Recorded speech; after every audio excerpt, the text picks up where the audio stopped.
ప్రజాప్రతినిధులు తమ యొక్క కేబినెట్ లో సామాజిక న్యాయం పాటించి మంత్రివర్గంలో అవకాశం కల్పించారు.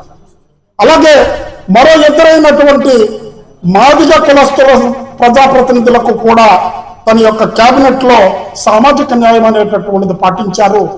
ఆ యొక్క కోణాన్ని ఆయన ఫుల్ఫిల్ చేయడం అనేటటువంటిది జరిగింది. నేడు బోర్జువా తత్వం ఉండేటటువంటి ఈ ప్రైవేట్ కంపెనీలు అందామా లేక పబ్లిక్ కంపెనీలు అందామా ఈ పార్టీలని మేము ఓట్లేసినాం, గెలిపించినాం, ఈ యొక్క ప్రభుత్వాన్ని అధికారంలోకి తెచ్చినాం. దీని అంతటికి ముఖ్య కారణం మన ఉత్తరాంధ్ర జిల్లాలో ఉండేటటువంటి సీనియర్ ప్రజాప్రతినిధి, ఉమ్మడి రాష్ట్రానికి కేబినెట్ మంత్రిగా చేసినటువంటి గురు పెద్దలు పూజ్యులు శ్రీయుతులు కొండ్రు మురళీమోహన్ గారు మాకు జ్ఞానోదయం కల్పించడం అనేటటువంటి జరిగింది. తను శ్రీకాకుళం నుంచి చిత్తూరు వరకు, కడప వరకు, నెల్లూరు, ఒంగోలు, కర్నూలు, కృష్ణా, గుంటూరు, ప్రకాశం, ఈస్ట్ గోదావరి, వెస్ట్ గోదావరి, విజయనగరం, శ్రీకాకుళం, విశాఖపట్నం ఈ జిల్లాల్లో జగన్మోహన్ రెడ్డి యొక్క కీచక పాలన, అరాచక పాలన, 28 పథకాలు దళిత గిరిజనులను తీసివేయడం అనేటటువంటిది, వాటిని రద్దు చేయడం అనేటటువంటిది ఈ యొక్క రాష్ట్ర నలుమూలల అనేక రకమైనటువంటి మీటింగులు పెట్టారు శ్రీ కొండ్రు మురళీమోహన్ గారు. మా యొక్క దళితులను జ్ఞానోదయం చేయించారు. ఈ యొక్క జగన్మోహన్ రెడ్డి గారి పరిపాలనలో 28 పథకాలు పోయినాయి. దళితుల మీద హత్యాకాండాలు పెరిగినాయి, దళితుల మీద మానభంగాలు పెరిగినాయి, దళితుల మీద దాడులు పెరిగినాయి.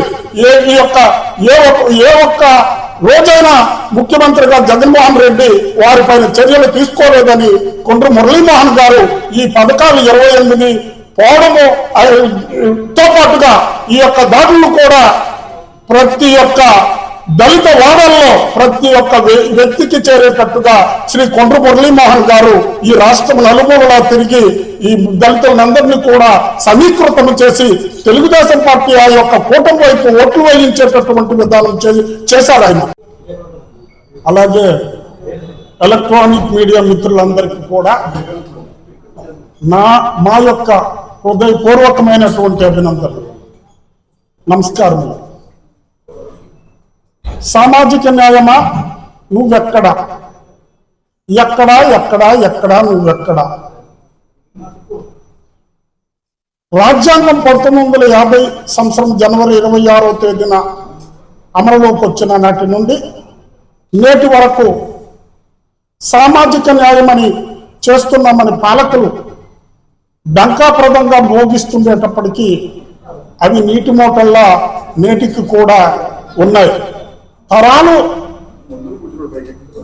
మారుతున్నా మా తలరాతలైతే మారటం లేదు.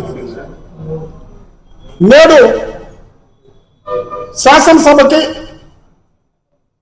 జరిగినటువంటి ఎన్నికలలో తెలుగుదేశం పార్టీ కూటమి, జనసేన, బీజేపీ కలిపిన కూటమిని ఈ రాష్ట్రంలో ప్రజలందరూ కూడా ఏకమై నిరుద్యోగులు, ఉద్యోగులు, కార్మికులు, కర్షకులు, రైతులు, దళితులు, గిరిజనులు, మైనారిటీలు, బీసీలు, అలాగే ఉన్నత కులాల్లో ఉండేటటువంటి వారందరూ కూడా ఏకమై ఒక రాక్షస ప్రభుత్వాన్ని దించడం అనేటటువంటి జరిగింది.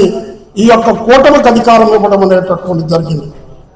నేపథ్యంలో జగన్మోహన్ రెడ్డి గారు 5 సంవత్సరాలు ముఖ్యమంత్రిగా పదవీ బాధ్యతలు చేపట్టి దళితుల ప్రజాప్రతినిధులకు తన మంత్రివర్గంలో సామాజిక న్యాయం అనేటటువంటిది పాటించారు. 5 మంత్రులుగా దళిత ప్రజాప్రతినిధులకు అవకాశం కల్పించారు. ముఖ్యమంత్రిగా నూతనంగా మళ్ళీ 4వసారి ముఖ్యమంత్రిగా చేపట్టినటువంటి అనుభవజ్ఞులు ఈ రాష్ట్రంలో మరి సీనియర్ ముఖ్యమంత్రి అయినటువంటి నారా చంద్రబాబు నాయుడు 4వసారి అధికారం చేపట్టి ఇద్దరికి దళిత ప్రజాప్రతినిధులకి తన మంత్రివర్గంలో అవకాశం కల్పించడం అనేటటువంటిది జరిగింది. అంటే రాజ్యాంగం అందులో ఒకరు మాదిగ ఒకరు మాల. ఇక్కడ విశాఖపట్నం నుండి మొదలు పెడితే ప్రకాశం జిల్లా వరకు ఏ ఒక్క మాల ప్రజాప్రతినిధికి అవకాశం అనేది తన మంత్రివర్గంలో అవకాశం కల్పించకపోవడము బహు బాధాకరం. మా సమస్యల వరకు చెప్పుకోవాలి, మా తలరాత్రులు ఎవరి ద్వారా మేము మార్చుకోవాలి. మా ప్రజాప్రతినిధులకు మా తమాషా ప్రాతిపదిక మా కోటి జనాభా పైగా ఈ యొక్క రాష్ట్రంలో దళితులు అనేటటువంటి వాళ్ళు ఉన్నాం. మేము ఓట్లు వేసింది మేమే, మీ జెండాలు కొట్టింది మేమే, మీపై వస్తే మీకు రక్షణగా నిలిచింది మేమే, మీకు జేజాలు కొట్టింది మేమే, మీపై వస్తే ఆ కేసులు పెట్టుకుంది మేమే, మిమ్మల్ని గెలిపించి మా భుజాన్ని ఎత్తుకొని మీకు ఊరేగించేది మేమే. కాబట్టి ఇప్పటికైనా జగన్మోహన్ రెడ్డి గారు చేసినటువంటి తప్పులు ఈ యొక్క చంద్రబాబు నాయుడు గారు చేయకూడదని మేము కోరుతున్నాం.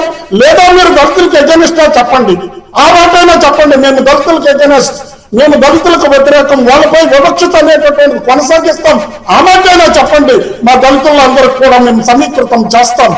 మీకు ఎప్పటికైనా మీకు మేము చెప్తున్నాం, మాకు రాజ్యాంగబద్ధంగా రావాల్సినటువంటి ఏవైతే పదవులు ఉన్నాయో మాకు రాజ్యాంగబద్ధంగా మా తమాషా ప్రాతిపదికన 27 మంది ప్రజాప్రతినిధులను మీ కూటమికి మా యొక్క పొలాల నుంచి గెలిపించి ఇచ్చినాం. మీరు ఇచ్చేటటువంటి గౌరవం ఇదా అడుగుతున్నాం. నారా చంద్రబాబు నాయుడు గారు ఈ రాష్ట్ర ముఖ్యమంత్రి గారికి ఎప్పటికైనా మేల్కొని సామాజిక న్యాయం ఏంటో మాకు చేసి మా దళిత ప్రజాప్రతినిధులకి సముచిత స్థానము జగన్మోహన్ రెడ్డి యొక్క కేబినెట్ లో 5 మందికి ఇచ్చిన మీరు నలుగురికైనా మా యొక్క ప్రజాప్రతినిధులకి రాజ్యాంగబద్ధంగా మంత్రులుగా మీ కేబినెట్ లోకి తీసుకోవాలని మేము కోరుతున్నాము. ఇది సామాజిక కూర్పుతో ఈ యొక్క కేబినెట్ కాదు. మీరు మొన్న విస్తరించినటువంటి కేబినెట్ అందులో సామాజిక సమతూకం లోపించింది.